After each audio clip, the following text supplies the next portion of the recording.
What's happening? What's happening? What's happening? This is the student master teacher, Mr. I Stay Woke, Chris Monroe, and I'm right back at you with another real estate video. Tonight we got a special treat for you, a good treat. We got David coming on. He's going to help us break down how to actually wholesale a deal that's on the MLS that's listed with a real estate agent. There's been so many people talking about this topic, asking about this topic. So I said it's only the right thing to do to come out and actually see how we can do it. So we're about to get it started. If you haven't, give this video a thumbs up, share it out to somebody else who might need to know this information, and we're about to get it popping.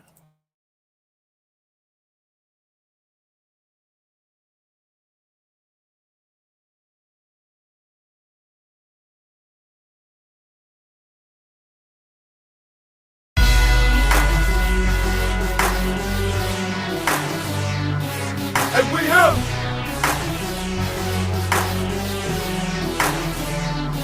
And we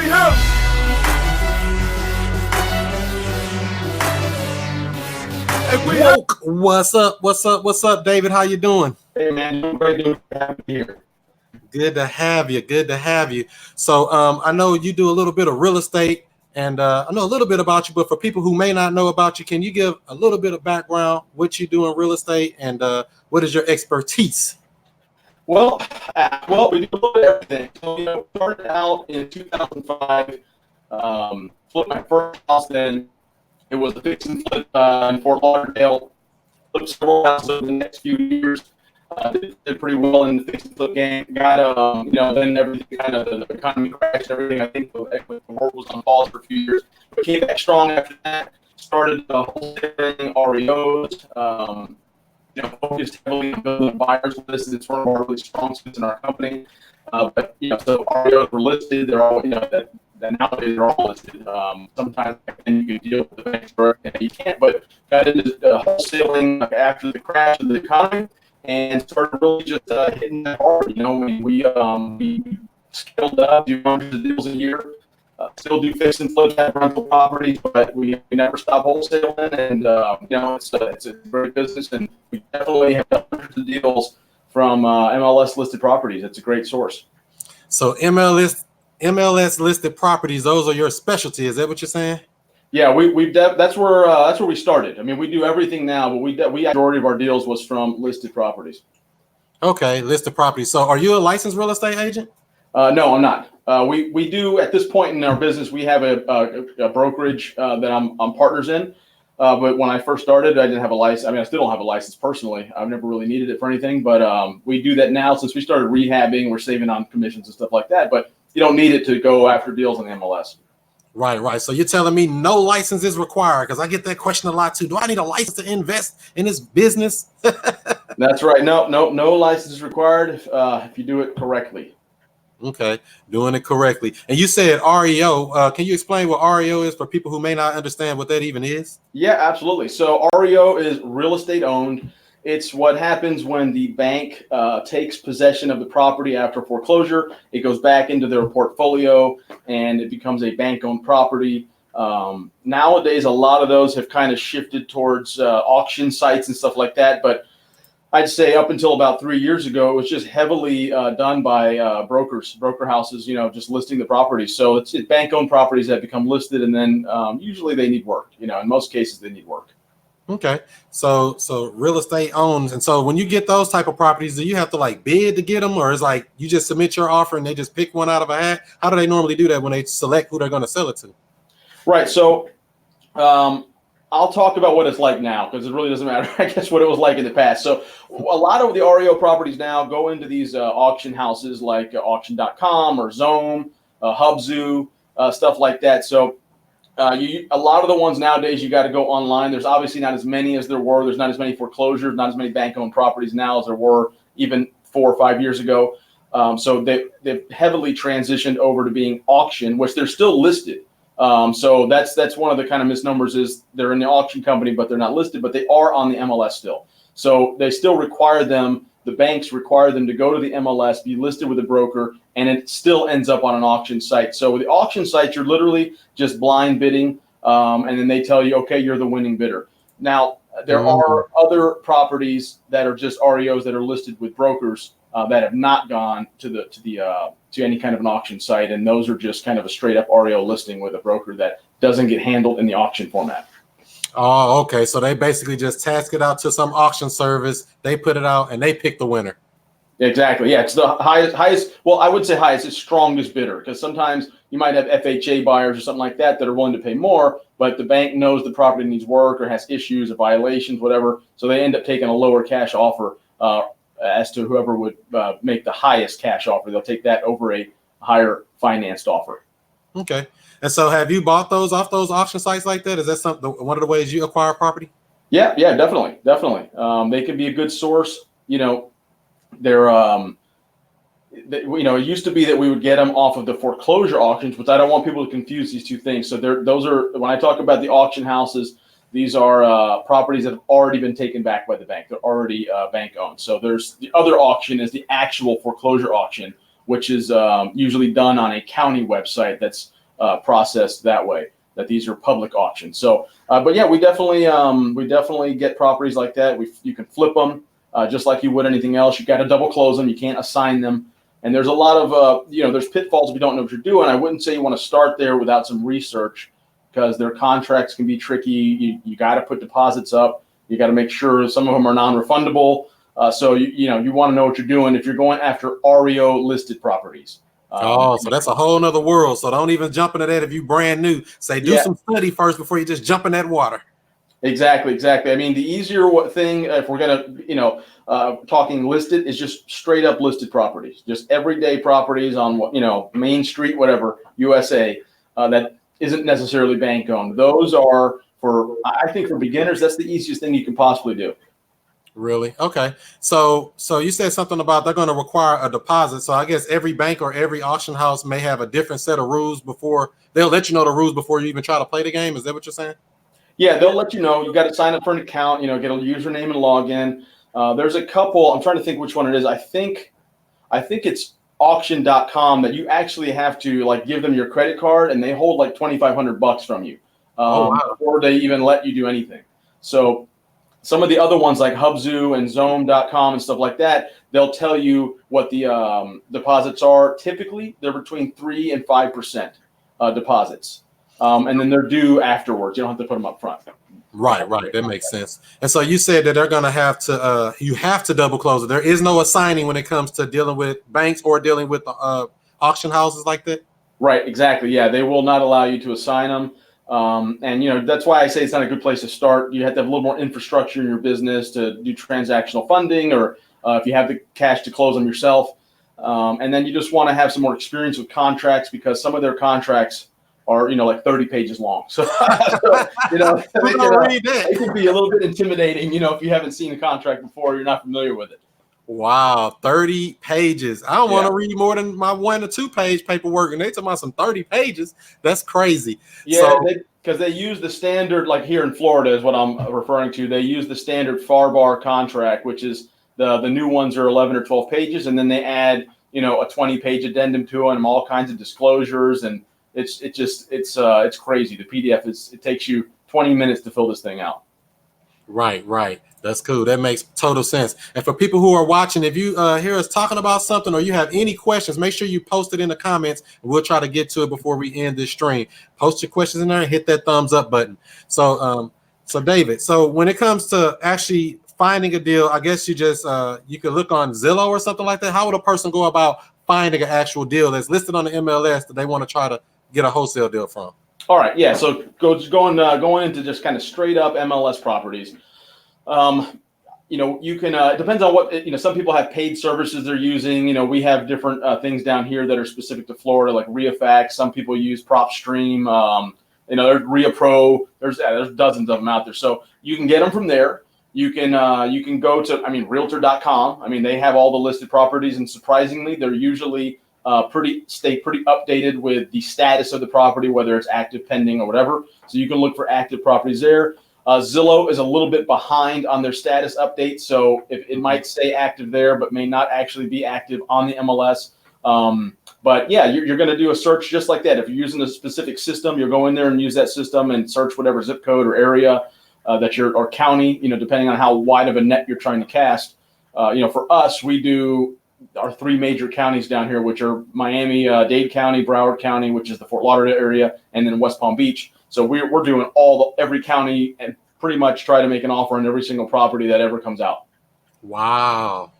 So you say you just gonna make an offer, throw something on the wall, and see if it'll stick. That's pretty much it. This comes down to it's a volume game. I mean, just like when you're doing off-market stuff, you don't just send a letter, once or twice to one house that you want to offer on. You send out thousands and thousands of letters, tens of thousands of letters over and over and over again. So it's the same concept. You're just doing it a different way, going about it a different way when you're dealing with listed property. So you're making the offer, and then the sequence after that is just follow up. So you're going to be constantly contacting, touching that agent, and finding out, hey, is it still available? Are they loosening up on my offer? Oh no, it's low. Your offer's terrible. Never call me again. Okay, great. Call them back in 2 weeks. Wow. So that's what I wanted to ask you. So say you see a property and you contact the agent that has the property listed. What are you saying to them? What kind of magic words are you using to let them know that, yes, I'm a cash buyer and I'm ready to go and I'm gonna close quick and I'm gonna do all this good stuff? What are you saying to them to let them know that you're serious? Well, so surprisingly, there is no magic bullet with that. The only thing, a lot of it's done. I mean, every area of the country is a little bit different. Let me preface this with saying your area may be different. Down here, realtors sometimes are not the most friendly people. So our process is we're going to call them up ahead of time before we're going to make our offer to do a couple things. One, just to introduce ourselves so they know that we're real people. And then two, to make sure that the property is actually available on the market. So those are the two things we want to accomplish on the first call. And it's a really simple phone call. It's literally, hey, I'm calling about this property. I want to make sure it's still available. I'm interested in it. I'm a buyer, and I just want to make sure it's available before I start looking at it. Maybe I'll drive by. And that's really the opening thing. It's nothing special. You're not trying to sell them on your offer or anything like that on the first call. It's just an introduction and a confirmation for yourself, so you're not wasting time making offers on properties that aren't available. So are you telling them at that point, though, that I'm a cash buyer, or are you just saying I'm just a buyer? And what are you saying to them? Is it something different than that, or is it just that? Yeah, so depends on what they say. So if they tell me, yeah, hey, it's available, they're going to tell you this. They're going to say, yes, it's available. Would you like to see it? Because that's just what they want. They want to show properties. So we don't want to go see these properties. I rarely see any of the properties we wholesale. Right. So that's what we're trying to avoid. So we're like, hey, you know what? We actually buy a lot of properties in the area. I mean, I've literally flipped properties in every zip code in the Tri-County area down here. So if you're not able to say that, say it anyway. So right. If you're just going to call them up once they tell you that it's available, you're just going to tell them, okay, great. I have some people in the area, something along these lines anyway. What we say is, hey, I've got a crew in the area. I'm going to probably have them do a drive-by. And then I'll let you know. I'd be making a cash offer. If it looks right, if everything checks out, I'll probably send you one later. Now, are they requiring proof of funds or anything, or is it just all verbal? We do send it. I would say if you don't send it with your offer, and again, this is going to be dependent on the area you live in. Some places are a little bit more skeptical and jaded with investors than other areas of the country. Down here, being a cash buyer is not all that special because there's such a high volume of cash transactions down here. Right. So we do send proof of funds with ours. If you're in another area of the country, you probably can get away with it 40% of the times not sending it. But it's good if you can. Okay. And so also, are you going to need an agent to represent you to send your offer, or just any individual on the street can just send their offer in themselves? Yeah, that's a very good question. So the key there is, you do not want to have an agent represent you.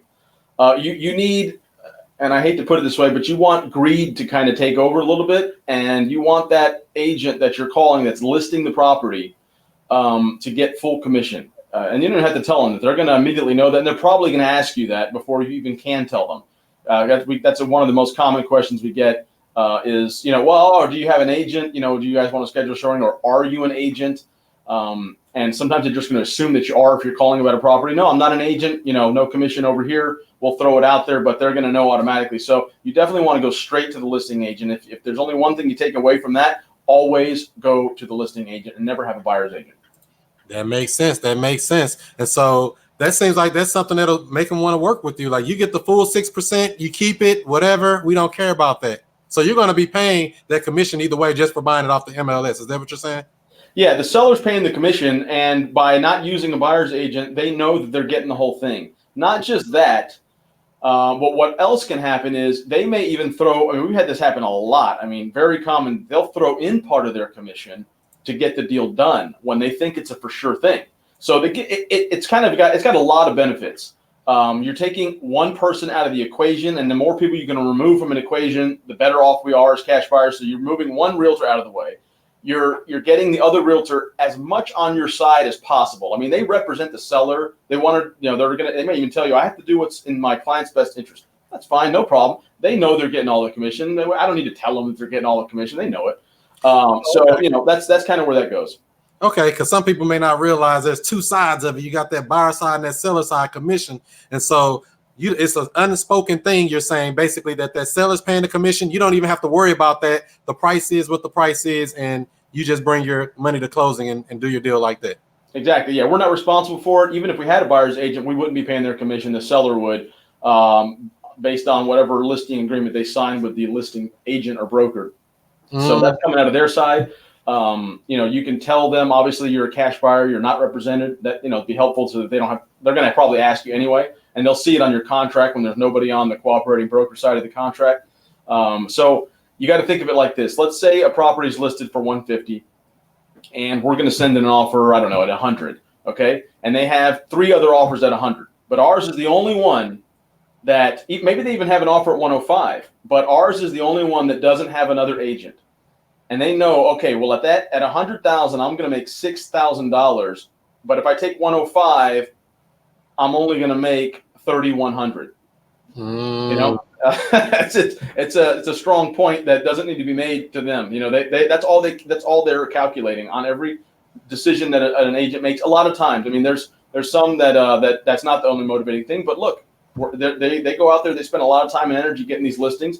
And if they can get the full commission and they deserve it in a lot of cases, they're going to do what they can to. Wow. So get them on your team and lock them up. So when it comes to the paperwork part, is it required or is it in our best interest to use the contract that they're familiar with? Or can we use these special contract one-page documents that we're using in the wholesaling business? What do you think about that? So I'm not a big fan of the one-page contracts. Anyway, I just don't like them. There's just so much that is left out. So this is what I'll say. So to answer your question directly and then to go off on a little tangent. So the direct question is use the state contract that they're used to. Because a lot of times they may not even notice it, the agent themselves, but if they have a broker, they're running these contracts through their broker and they won't let you use one of these one-pagers. It's just never going to fly. Down here, you rarely get away with using these one-page contracts. They're great. They can be great for homeowners when there's no problems. The issue that I always have with these things is when you start having problems come up later on during the closing process, there's so many things that are not covered. That's why I don't like them. Because it only matters when there's a problem. And then that's when you really need the good contract that's got all those clauses in there for the crazy things that happen. And then you don't have all that stuff in there and there's nothing you can do about it. So that's, I'm not telling everybody don't use it. We prefer not to use those one-pagers, especially when going after listed properties. You just can't do it. So when dealing with an agent, use what they're familiar with. That'll get you one step ahead of the competition. Don't send them some one-page document like I do my private sellers. Yeah. It works. Look, it's. I know the argument for the sellers. It's like it's easier to comprehend. I have to explain 5 pages worth of stuff, and if there's no problems, it works out great. But especially just to stick it on the listed side, use the state contract. In Florida, it's called the FAR bar. There's a new version every year. I've used them back from 2005. It's a 5-page contract up until now, until I think it's now 13 pages. So just every year it adds a page. Wow, it went up. It grew legs and started running. That's right. It's because I know down in Texas they use the Trek, and some other states have other ones. I don't even know what. Georgia has the GAR. Yeah. So use the state-specific contract that they're familiar with. That'll help out. Okay, that's a good nugget right there. That's a good nugget. We did have a couple of questions over here. Let me see what we got here. Sure. Let's see. I'm selling my home by owner Is selling a home by owner a better option than with an agent? What are the pros and the cons? Listening with an agent or listening to yourself as a FISBO? So in my opinion, if you're gonna, if you want the best of both worlds, the only benefit of listing with an agent, because they really don't, I mean, and sorry to any agents that are on here, I don't think that they do a whole lot. You know, they put the property on the MLS. Maybe they host 1 or 2 open houses, and then they wait for other people to search the MLS, other buyers, agents, and bring buyers in. So if you're going to want the best of both worlds, what I suggest is to use like a flat fee listing service. And, you know, that way you can kind of handle it by yourself if you want to save the money, if you're not in a huge rush. That way you get the exposure of the MLS, but you're able to save on a good portion of the commission if you're looking to sell your house. So the other side of it would be if you're very unfamiliar with real estate, that's where the agent does come in useful, and they can review the contracts for you and stuff like that. So it depends on your security and, you know, knowledge in real estate. If you really don't feel comfortable handling it, and you're going to have to hire an attorney or whatever to do that, then you might want to think about having a listing agent.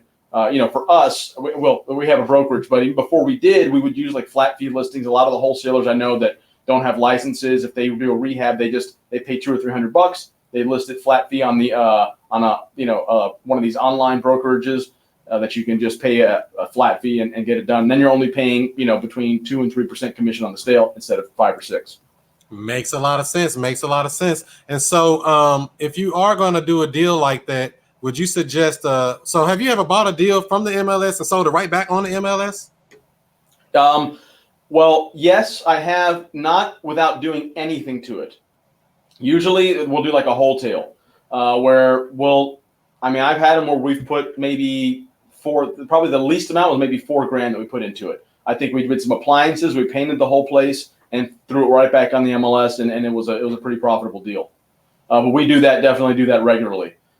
We probably could have just done it without anything because it's just a timing thing. We were able to get in there, get the deal locked up quickly. We have a lot of connections. People are calling us with deals and agents we bought from before.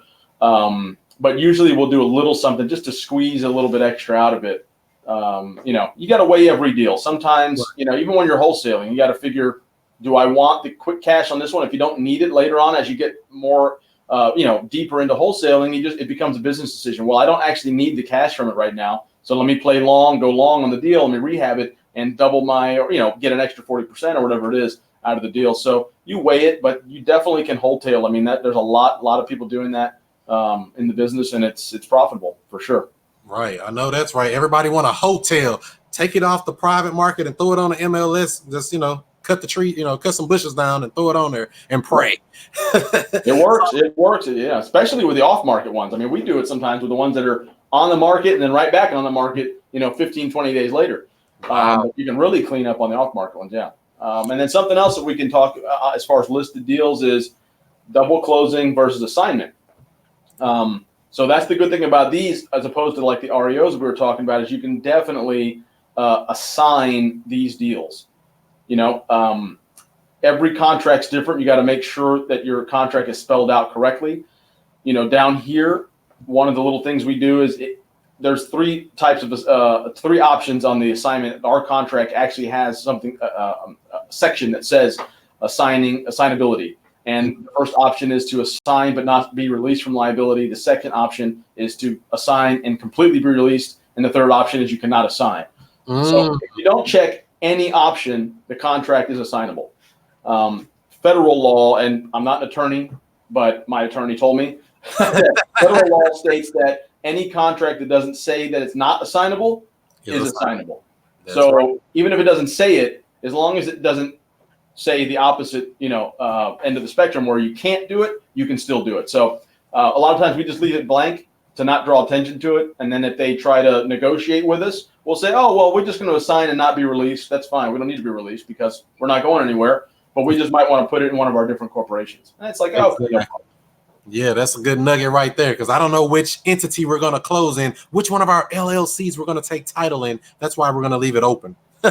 Right. Makes sense. And so what are some ways that you said something earlier when you started about finding cash buyers? Say I find one of these properties on the MLS, I get it under contract somehow, I smooth my way in, some kind of way to let them go ahead and let me get it under contract. How do you go about finding cash buyers? Because, you know, some people feel funny about, oh, it was on the MLS and I seen it and you know, they act funny about that. Do they do that there?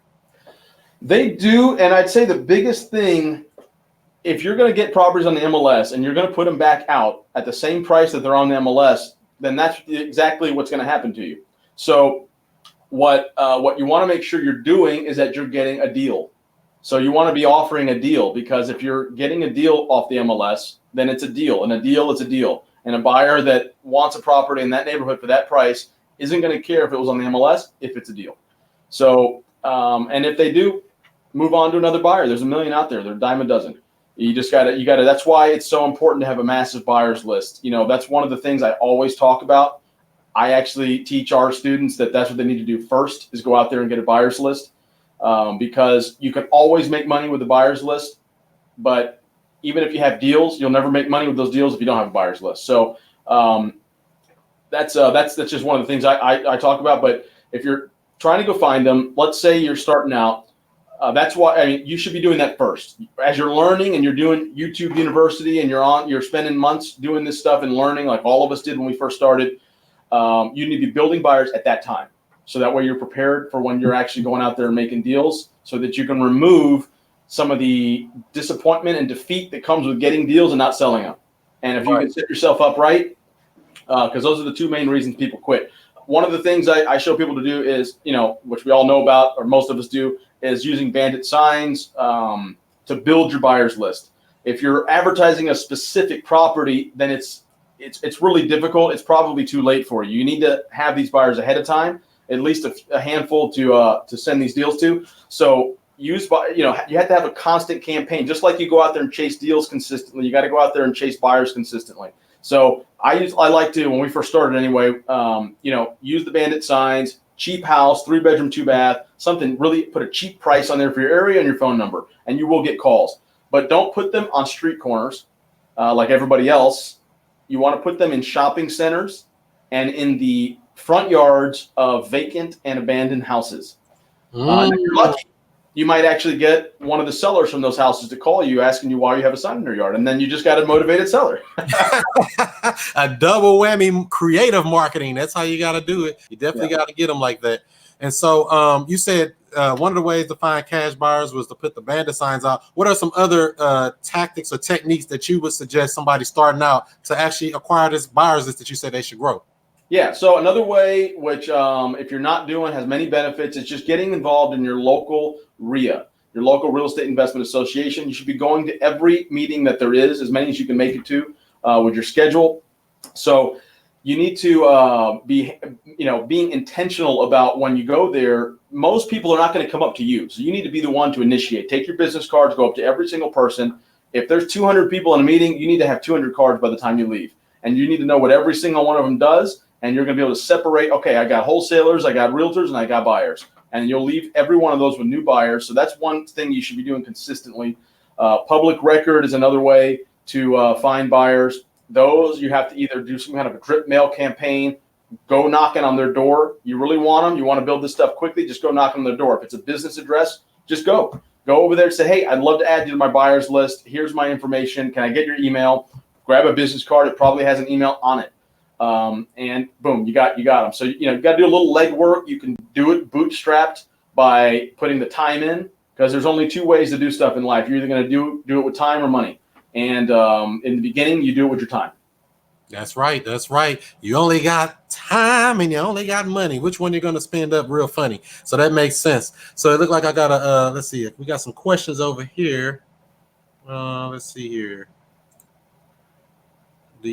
I guess this is a two-part question here. Maybe, do you then wholesale the deal, or do you keep the deal and flip it for yourself? I guess they're asking, do you wholesale most of your deals, or do you try to keep most of them that you find? Yeah, we wholesale most of them. We keep the ones that are like we cherry pick, which is kind of a natural progression as you start out wholesaling. You'll wholesale as much as you can, cherry pick the good ones to do rehabs, cherry pick the even better ones to hold on for rentals. But I'd say in the beginning, you don't even think about keeping anything until you got $300 or $400 in the bank. You need to be wholesaling deals, and so you just stack cash until you got a massive bankroll. And that's what a lot of people fail at, is they start skipping ahead too quick, and they don't ever get real traction in what they were doing. You're right about that. I see people do that all the time. They skip over the basics. Somebody, oh, I want a wholesale say, but I don't know what the ARV is. I don't know this. Like, man, you skip the basics. You can't skip over that stuff. Yep, absolutely. I see it all the time. I see one here about photography for retail sales. You know, if you're doing a real flip and you're putting it on the market for retail sales, it can make a big difference. Staging a property and good photography, it is important, especially on higher value properties, because those people are going to really scrutinize the pictures before they waste their time to go out there. When you're dealing with the first time buyer market, which is a little bit lower priced, it's not as important. But if you're getting anything that's going to be a second home or more for somebody that's not their first buy, then those things are definitely become more and more important the higher price the property is. Yeah, they want to use those drones and swoop in on them and do all these funny angles and get the lighting right and make it like, man, it's $1 million house and it's a $500,000 house, really. Yeah. But it does drive traffic to the properties. Great pictures can drive more traffic, and then that doesn't the more traffic the better, and that goes for anything you're doing. Right. And here's another question. And I do this too. I look for deals that are expired listings, but they're asking on here, would it be best to target houses that have been on the MLS over 90 days? Yeah, the longer the better. But the other side of that is if you wait too long and there was a good deal that somebody was motivated, somebody else is going to get it. So if you haven't ever done any on the market, then go to those first, because those are going to be a little bit lower hanging fruit. But if you already got a whole machine going like we do, we already got offers on all those deals. We're just following up on them. So we're just putting offers on everything that comes out. Every single deal that comes out is getting an offer from us, unless it's a rehab deal. I mean, you do a little research, make sure you're not offering on a marble floor, gold lace countertop, property. So you don't want to waste your time following up on deals that don't make any sense, but you also want to make sure you're putting out volume, which is a good topic here is how many offers should we be making on these deals? As many as possible, right? Exactly, as many as possible. It's just like, if you're looking at off market, you read all that, send out as many mailers as you can afford to the right type of niche. And for listed properties, you want to be making as many offers as possible. So I say for a part-timer, 5 a day is a reasonable amount. If you're doing full-time, 10 to 20 a day. And then, we're doing anywhere from 120 to 180 offers a day. Whoa. So that's what I wanted to ask you too about making the offer. Is it only a verbal offer, or every time it's a whole contract saying, I want to buy your house, these are the terms, I'm sending it in as is, ready to go? It's a full contract. Yep. So you got a template already ready to go then? Yeah, you have to. Otherwise, you never get past filling them out. So you plugging and playing. I can hear you over there. Let's see here. At this point, we have an office of people doing this stuff, but in the beginning, I did it. I did it myself. My brother and I, we both, we did all these offers. We were doing 10 to 20 offers a day when we transitioned to full time years. I don't know, 7, 8, whatever years ago it was when we hit full time investment. So yeah, you do as many as you can. Shoot for 5 if you're part time. That's a reasonable amount that you should be able to manage. All right. So just shooting that offer straight out to that broker that's got it listed. And so, but you always want to have that conversation first. Is that's what you said earlier, right? Make sure it's don't send it 5 minutes after. So the kind of the timeline looks like this. You're going to be researching some properties. You'll look at them very, very quickly, like really quickly, like 5 minutes each, maybe. Okay, people get so bogged down in these details, it doesn't matter.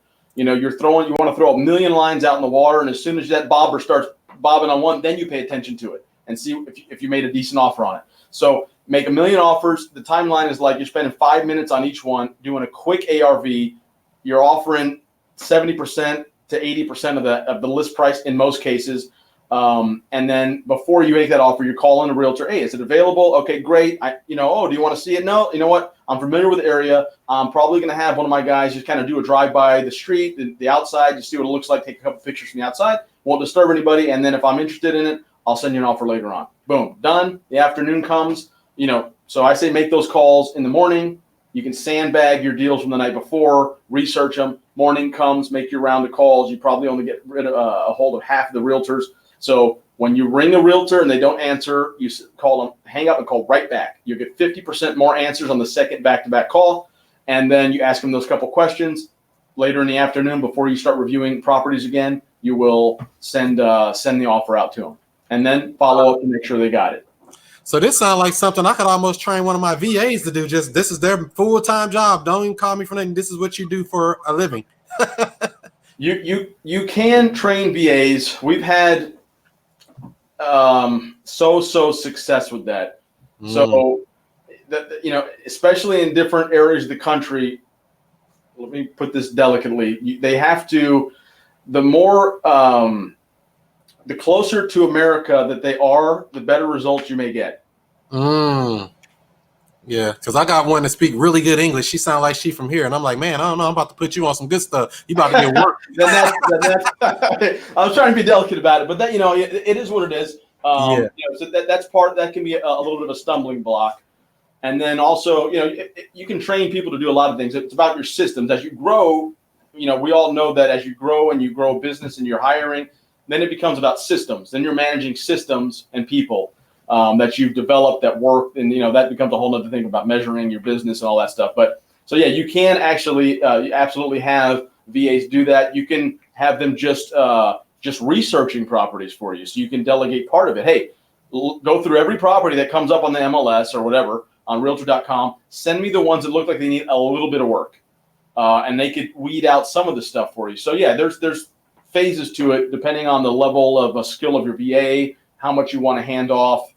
I would recommend that you do it yourself when you're starting out. You need to understand what it takes to get deals, to close deals, to deal with the realtors, so that you can have a system to show somebody else. If you're trying to show somebody else something you've never done, it's never going to work. Never do that. Right. That makes sense. And so that's good nuggets right there, David. Dropping bombs on them. Let's see here. I got Nick Smith saying, would you recommend transactional funding for these deals? I guess when you're doing your double closing. Yeah, I mean, we fund our own deals at this point, but when you're first starting out, absolutely, you're going to need transactional funding. You're not going to be able to assign every deal, because we don't turn down deals or not put contracts on deals that get countered to us. If we can't negotiate the assignability the way we want it, we're still going to put it under contract, because if there's a way to make money on it, it's just you didn't spend money on it, you put a little time, you might as well try it out.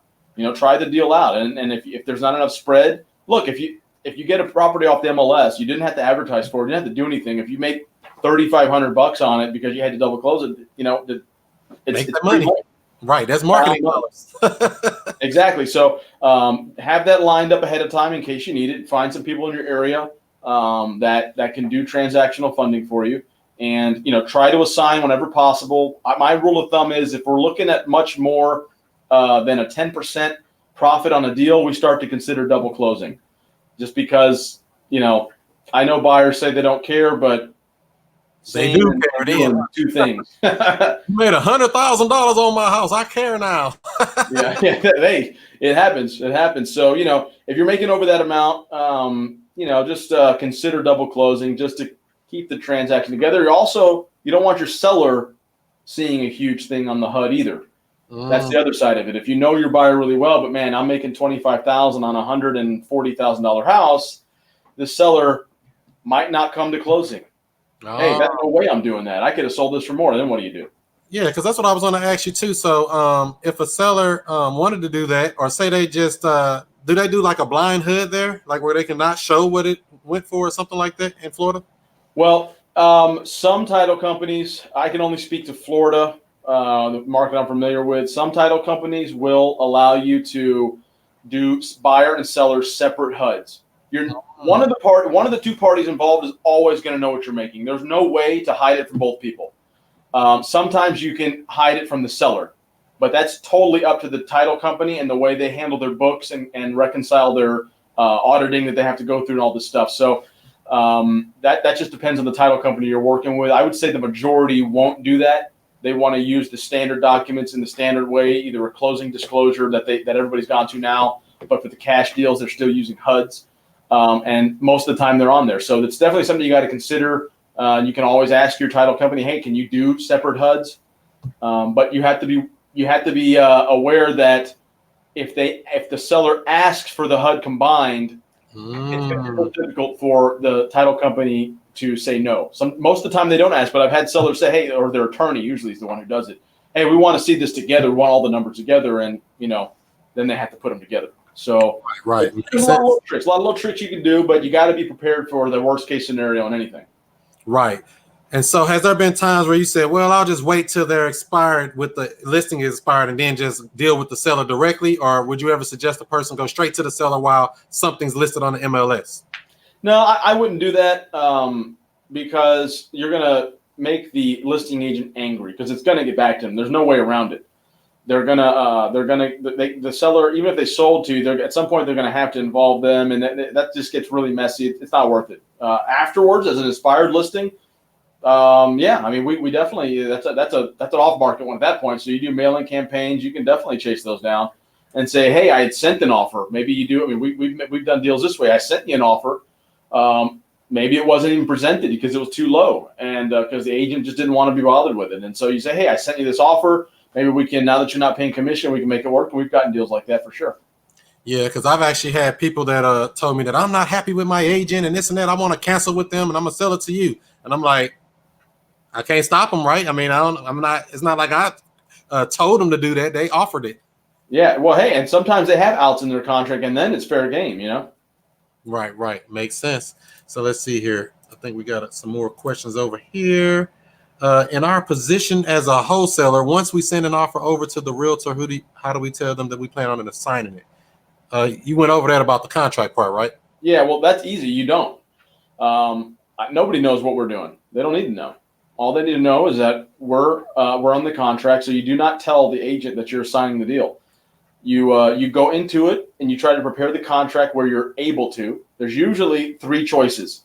You can assign it and be completely released from liability. You can assign it and not be released from liability, or you cannot assign it. So either of the first two choices are fine with us. We just tell them that, hey, we like to have this in here because we might, change to a different LLC or create a new one. And that's all they need to know. Honestly, we usually pass that point. The only time we get pushback after that is if they have an attorney involved and the guy's a real, stickler. Then we'll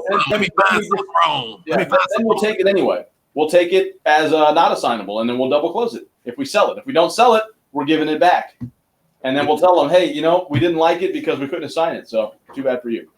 Right. So with that part you said about assignable and you are going to be responsible for, is that what you said? What was the wording again? Yes. So down here, and it's similar. I've seen other contracts in other states, but it's assignable, can assign, but not be released from liability. It means that if your assignee doesn't perform, you're still they're still going to be, they're able to come after you to perform on that contract, which basically a buyer's only loss or risk in a deal is their deposit. Sellers really have the short end of the stick. They can be sued and forced to sell. A buyer is only their deposit. So that's really what it comes down to, is that if your assignee fails to close, your deposit is at risk. The other one is that you're completely released from liability. So you're literally stepping out of the transaction altogether and just collecting a fee. And the last one is that you can't assign it at all. Right. And that's what I was going to ask you about too. What is typically you give them? $500, $100, $1,000? What do you normally give them as far as the deposit? Yeah. So down here, we make a lot of our offers we start with like $2,000, $2,500 for anything under $300,000. Anything over that, we usually just throw $5,000 on there. $5,000. $5,000. Okay. Yeah. How do you handle that? Our values are a little bit more than the rest of the country. So that's a little bit, $5,000 be a little bit high someplace else. But what I would tell people, and this is why, it's a little bit contrary to what some people teach maybe, but shoot for 1%, because, and if you don't have it, then there's nothing you can do. But if you can at all make it happen, your offer, especially when you're competing, that's going to put your offer in a better position. I can't tell you how many times we get deals, even off-market deals, because the seller shows us, hey, this is the offer I got. It's a one-page contract, and it's got a $100 deposit. And then we get the deal because we put $5,000 or $10,000 on our contract, and we use the state contract to say, hey, go show it to your attorney. This is the same one they use. So, there's two ways to look at it. The one-pagers work great if the people don't check into them. And it's a lot easier for them to understand. So it's a double-edged sword. You just never know if that seller's going to be like, oh, yeah, I have an attorney. And then they're going to come back. I was talking with somebody on Facebook yesterday. I said, he was telling me that the seller came back with just that, hey, I want to use this contract. And I said, so you probably sent them a one page. They went to their attorney, and their attorney sent this one. He's like, yeah, that just happened to me twice. So you never know. You never know. It makes sense. And how do you handle all those earnest money deposits to get agents to communicate your offer to the seller? Same thing, right? How do you handle? Yeah, so that's a tricky one. That comes down to having good relationships with title companies, to where you can have maybe a deposit on file with them and use it over and over again. Right. That makes sense. Yeah. Keep some money there just sitting so they don't ever have to say, can you send in your deposit? Yeah, and then if you go hard on a deal, then maybe you got to start over. So if your deposit is used on something after your inspection period, that's when it becomes assigned to that particular property. Until then, it's not at risk. So really anybody that's coming in the game starting, they're going to need some money to put down to get a property that's on the MLS. Is that what you're saying? they're going to need something, yeah. Yeah. So Something. don't come in thinking no money down or do that $10 thing. You know, everybody do the $10. Yeah, I mean, we don't teach that. Honestly, what I tell people to do, like I said, is build a buyer's list. I say shoot for 500 buyers in the beginning. In the beginning, that's a small amount, really, when it comes down to it. Shoot for 500 buyers, and and as you're going, what you need to be doing is selling deals for other wholesalers. Make some money as you go. Sell deals for other wholesalers, joint venture with them, learn the whole process, what people are using in your area, what pricing they're sending their deals out at, bring some value to them by adding, by selling their deal, make some money, learn the process, find out the title companies they're using, and more importantly, again, make money while you're learning. And then you'll have the money for these deposits when you go out and get your own deal. It doesn't take much, a few $1,000s. Right. Just to get it locked up. And then you're just going to flip it to somebody else anyway. Okay. Yep. Let's see here. How often do agents blow you off and not even take your offer? Now, I know they do that because, I guess they really can if it's in writing though, right? Well, they're not supposed to, but there are, like, sometimes they'll put listing agreements have areas where you can add in, if anything's below this price, don't even submit it. So they're able to get around that with that. If we really like a deal, we'll push them a little bit. Hey, can you show us in writing where this offer was rejected? And then they kind of like, okay, fine. You don't really know, honestly, the answer to that question, how often it happens, but yes, it does absolutely happen.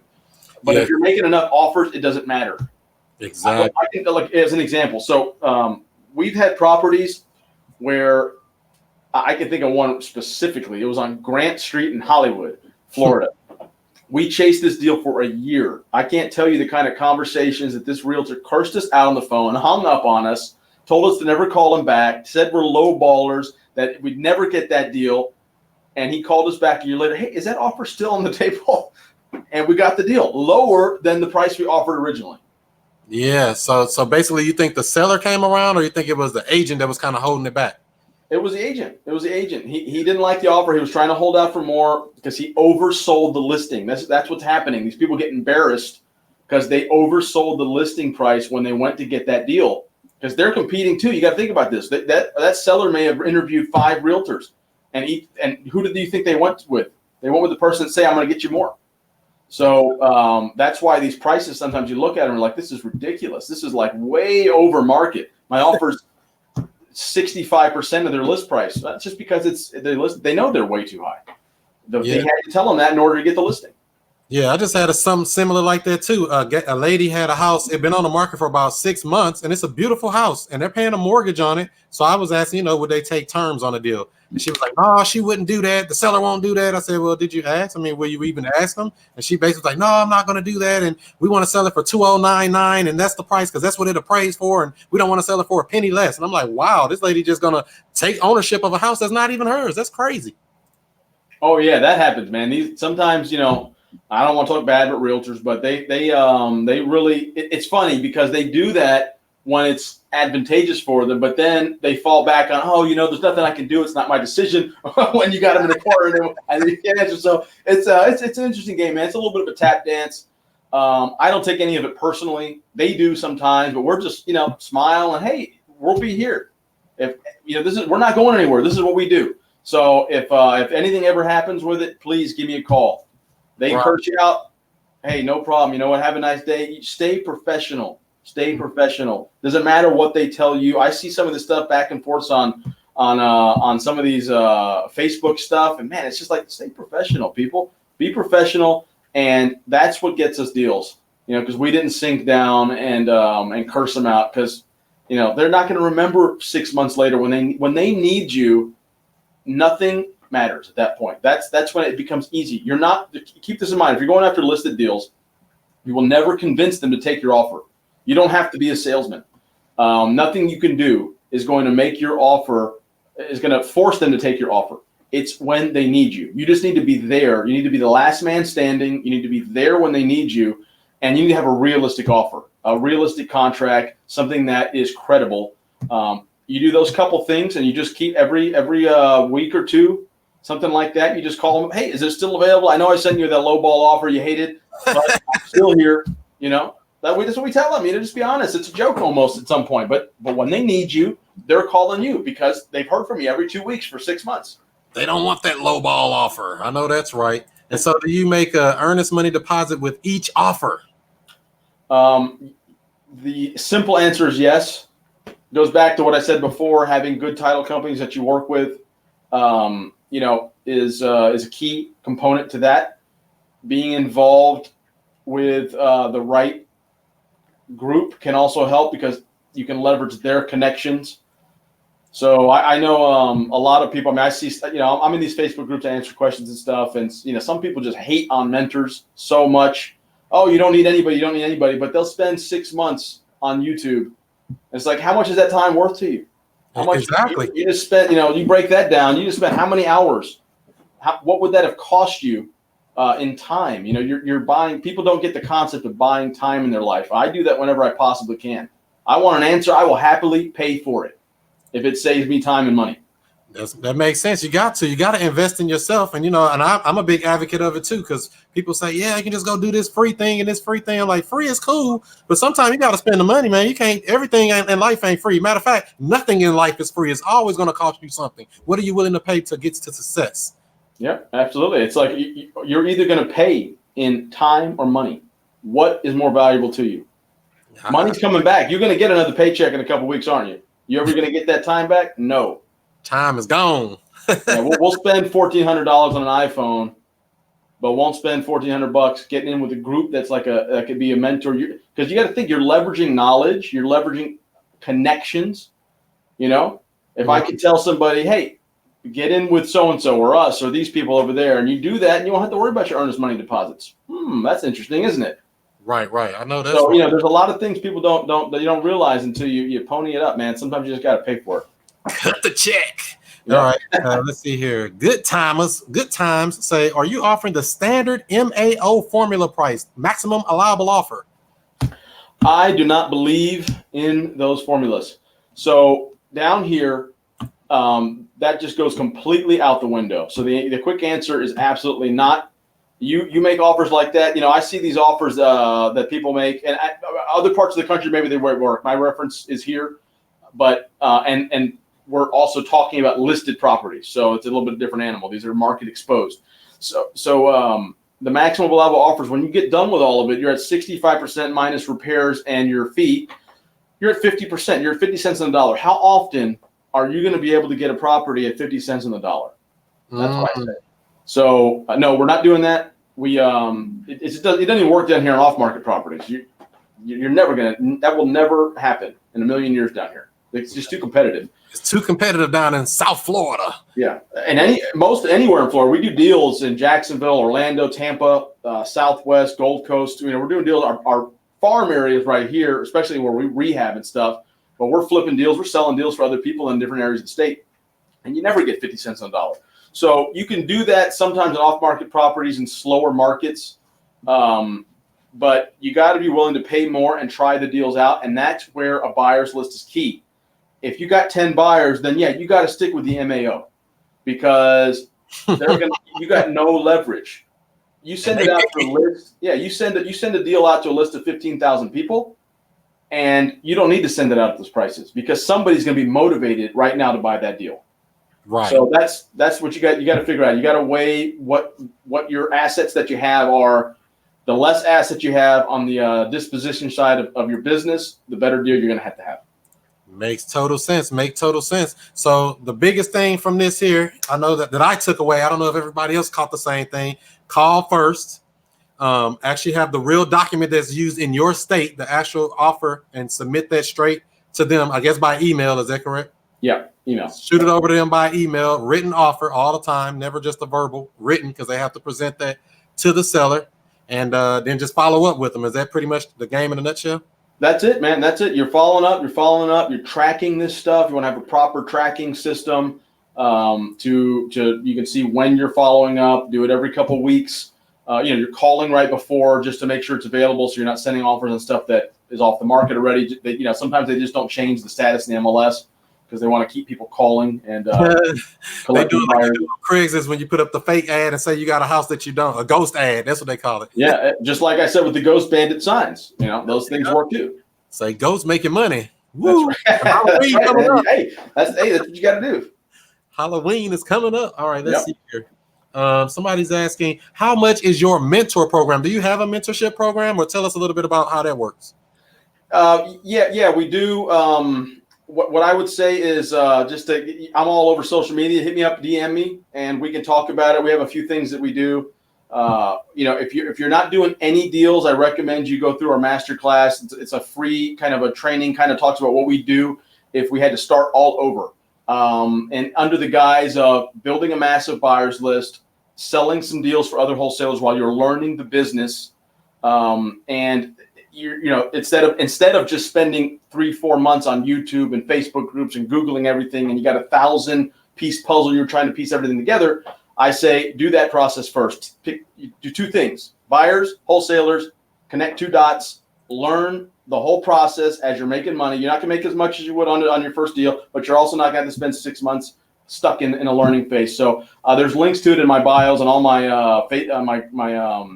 social media stuff. You can go at Ligon Brothers is our main business accounts with my brother Mike, and you can go there and you can go to the link to that master class. That's kind of the entry point if you've never done any deals. You can also DM me. I answer questions. We do free coaching calls.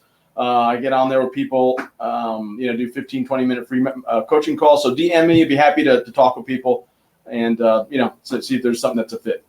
Perfect. And I do not offer a mentorship program. I have a small coaching program, and you can find out about that at wokerealestate.com. It's real simple. We do weekly calls, and I try to help people through actually holding their hand through the deal and help them out and do things like that. But it's not a mentorship, because mentorship is different from coaching, and people try to put them together, and they're not the same. Right. Yeah. Hit Chris up. This is his platform, so hit him up, and I appreciate you bringing me on here. All right. Let's see here. We got German C. What up, Chris, in chat room? All right, I see you. Let's see here. Rod for real estate, only in cheap markets. Yeah, I'm in a cheap market, as a matter of fact. St. Louis, sometimes some of these deals, I got a house under contract for $5,800 right now. So, you can get deals for little or nothing here sometimes, a certain part. Yeah, well, I do deals in Memphis, and it's the same thing over there. There's a lot of cheap properties over there, and you could stick a little bit more towards the MAOs over there. I see one person here's asking, how do you calculate that in Florida? And that's another depends on what market you're in, but honestly, none of the markets that we do stuff in, like Jacksonville, Orlando, Tampa, you can't stick to those. It's not a hard, fast, easily determinable thing. And that's, again, it goes back to what I said. If you're just starting out, the best thing to do is plug into a system, build your buyers while you're learning. You can still do the whole YouTube thing and trying to put all the puzzle pieces together, but do it while you're selling deals for other wholesalers so you can see what they're selling their deals at. Okay, they're putting deals out in this area of town at this price. So it takes some of the guesswork out of making these lowball offers that no one will ever accept because that's what you read online, because it's something easy to just calculate. Someone can just put that there. Yeah, 65% minus repairs. I'm telling you, you're at 40, 50% in almost any market down here in Florida, and it's going to be really tough for you to consistently get deals. You might pick one off here and there. And you still can if you can really determine some huge motivation on the seller part. Then okay, on this one I can go a little bit lower. But if you're competing on deals in a hot, dense, populated area, and this guy's getting 1 million phone calls and he's probably telling you he is, then you got to go with the highest amount you think you can. And the only real way to know that is to be in the market dealing with this stuff. So that's why it's so important. And I always tell people, start there. Start selling other wholesalers deals. Get on their list. See what they're sending this stuff out at. That's one of the things we started doing early on because we spent a lot of time on our buyers list and we didn't have enough of our own deals to sell to them. So we're like, how can we make money off of these people calling us for deals? Started selling other people. We started seeing, okay, yeah, we don't go after deals way down in South Miami, but we're selling them down there. So now we know what the price needs to be. So we start going after them. So, you just, that's the best way to learn. Honestly, that's the best way to do it. You want to know what prices are in your area, get on the wholesalers list and help them sell their deals. And you'll learn pretty quick. Wow, that makes sense. Because I know in California is real competitive, and it sounds like it's real competitive there in Florida. I think New York is another one, and there's some, places in between that you got to know what you're doing. You got to know your market. I know that's right. So anything else you want to share with us? How do people connect with you? I know you said your social media. What is the best way for people to reach out to you if they want to connect? Yeah, I think I got the at David Ligon. That's my personal, Instagram. But go to at Ligon Brothers, Ligon Brothers on Facebook. We have groups there, Link Real Estate Group. We have a link in our bio that you can hit that masterclass I was telling you about, kind of our apocalypse plan. What would we do if we had to start all over, and how we would get the quickest way to get your first paycheck in real estate. You can go onto that program, hit in there. It's a free thing you log into. It's about an hour and 20 minutes long or so plan for it. But that link's in my bio at our Ligon Brothers and all my places, actually, everywhere you find me. But yeah, any Ligon Brothers, at Ligon Brothers on Instagram, at Ligon Brothers on Facebook, and then my name on both also, and my brother Mike Ligon on both. Right. And that's what I wanted to ask you about. I saw on your page you had Mr. Wonderful give you a shout out. How in the world you pull that off? Yeah. Well, it just comes down to who you know. We got a couple other people that we know from our business and being able to be pretty successful down here in Florida. That we have that stuff where we posted in the past. But it's pretty nice. It's pretty nice. It was a humbling thing, somebody like that being able to reach out and support you. So that was pretty awesome. Right. I know that's right. Because I was like, Mr. Wonderful from Shark Tank. For people like, who's Mr. Wonderful? Yeah. Kevin O'Leary. Yeah, Kevin. Are you watching Shark Tank? I mean, it's only like the most popular business show, I guess. Yeah, you got to watch it. The Profit. What about that one? we also, John Taffer, somebody we met, and he did one of those for us also when we asked him to, from Bar Rescue. There you go. You got to connect. So your network is your net worth. That's what you're trying to tell me? For sure, man. For sure. Definitely buy into that one. That's absolutely. It go right down to your buyers list. I'm telling you, you build a strong buyers list. We've got probably at this point, maybe all over Florida, 45,000 email list. So, you put money and time into that, and you will make money consistently, even if you don't have your own deals. That's the beautiful thing about it. Get them buyers right, because you get them straight and you're good to go in those crazy markets, especially. Yeah. So, all right, David, anything else you want to share for us before we let you go? No, I mean, I think I can't think anything I didn't cover. I mean, look, obviously there's a lot of little details. The devil's in the details. There's a lot more, involved when you get down into the day-to-day operations. Every good team has a playbook. They don't just look at something once and go the whole season. So you got to look at it on game day, have a plan, work your plan. There's a lot of little details to it. That's the nuts and bolts of kind of the operational 35,000 foot view, but there is a lot more that goes into details. So, like I said, you can always connect with me, get with Chris on his coaching calls to do stuff. And I'm telling you, I'm a big advocate, whatever market you're in, plug into a mentor, get a group of people that are doing it in your area or that are doing it successfully somewhere, whatever you're trying to do, and pay for knowledge with money. Okay, get that concept in your mind. It's a little bit self-serving, I guess, but I'm just telling you, we've done it. We still do it. And I'd rather pay for it with money than pay for it with time. What if we want to be cheap and be free? Everything free. Then you get what you pay for. Exactly. That'd be the first one to complain. So what'd you pay? Oh man, I spent 6 months on YouTube, and now I do subject twos. What about reverse this and virtual that, and what about how does the closing work, and when do I sign, how do I double close, transactional funding? Just go ask YouTube, but they don't answer back. YouTube University. So the people that are watching on YouTube University right now, make sure you hit that subscribe button, hit that thumbs up as well. Also, I did want to ask you one other thing, David. So you just mentioned subject to in these creative deals. Can you actually make a creative offer to an agent as well, just like we do as a wholesale deal? You can.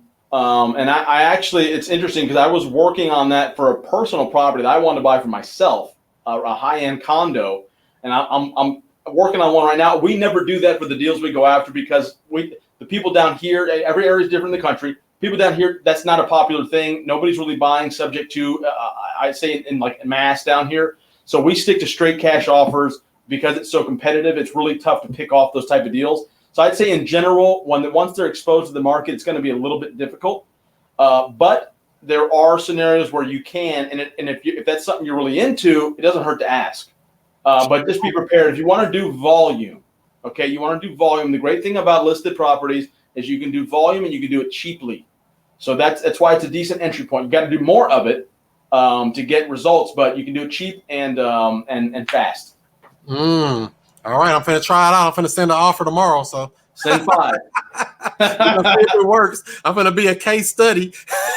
Sounds good, man. Do it. Yeah, there's a lot of fruit out there. It's their hard work. They went and got the deals. At least you know they want to sell already, right?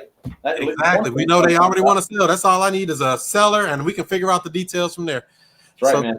That works, David. Thanks for your time. And anybody that had any other questions or anything, put it in the comments. We'll try to get back to it. If we don't see it, let me see. Is there any other questions in here before we go? Let's see. Vanessa saying thank you. Great info. Thank you, guys. All that good stuff. Great. I appreciate everybody that watched in and tuned in. And thank you, David. And we're going to probably have to do this again sometime, right? Hey, man, anytime. You let me know. I'll be here. If I can give some value to people, I'm happy to do it. That's right. That's right. I appreciate you. All right, Chris. Thank you. Have a good night. All right. You too. So that's like I said, y'all, make sure you hit that thumbs up button. And for those who do not know, we're actually going to be doing, I have my first live speaking event coming up March 5th through the 8th, 2020. Christina Spells, the Duru. We also got me, Mr. I Stay Woke. I'm going to be there, and there's going to be some other speakers. It's a retreat happening in the Smoky Mountains of Tennessee. Check that out at the Shift REIretreat.com. I'm actually going to add a link to it on my site as well at wokerealestate.com, so you can get some information on that. That's coming up in March of 5th through the 8th of 2020. And also, I'm going to be going to Tony the Closer's event that's coming up here in November. Just got my ticket today. So if anybody's going out to that Las Vegas event, I'll meet you out there. And there's information on that as well on wokerealestate.com. Just go to the events page and you'll see all that and more. And like I was saying during the stream, if you're looking for contracts, cool gear, or coaching, wokerealestate.com is the website.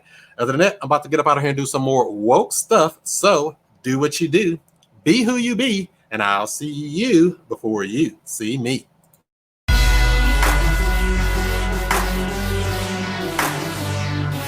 And